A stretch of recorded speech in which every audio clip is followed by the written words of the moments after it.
Hi friends, these are the stages of crime.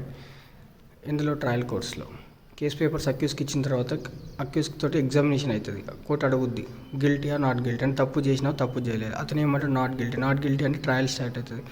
Trial ఏం జరుగుతుంది, witnesses ఉంటారు. ఆ సంఘటన జరిగినప్పుడు, ఎవరైనా గుద్దినప్పుడు, యాక్సిడెంట్ అయినప్పుడు, కొట్టినప్పుడు, తిట్టినప్పుడు అంతా ఎవరెవరు చూసిన వాళ్ళందరినీ విట్నెసెస్ అంటారు. వాళ్ళను పోలీస్ వాళ్ళని, ఐఓని, డాక్టర్స్ని అందరినీ విట్నెసెస్ అంటారు.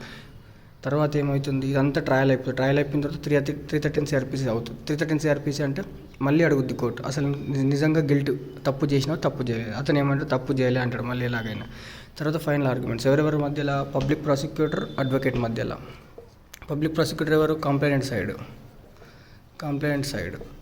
Advocate accused side. సో వీళ్ళిద్దరి మధ్యలో ఆర్గ్యుమెంట్స్ అవుతాయి. అదే ఫైనల్ ఆర్గ్యుమెంట్. తర్వాత ఇవన్నీ చూసిన తర్వాత మేడం ఏం చేస్తే జడ్జిమెంట్ ఇస్తుంది. జడ్జిమెంట్ అయిన తర్వాత ఆర్డర్స్ వస్తుంది.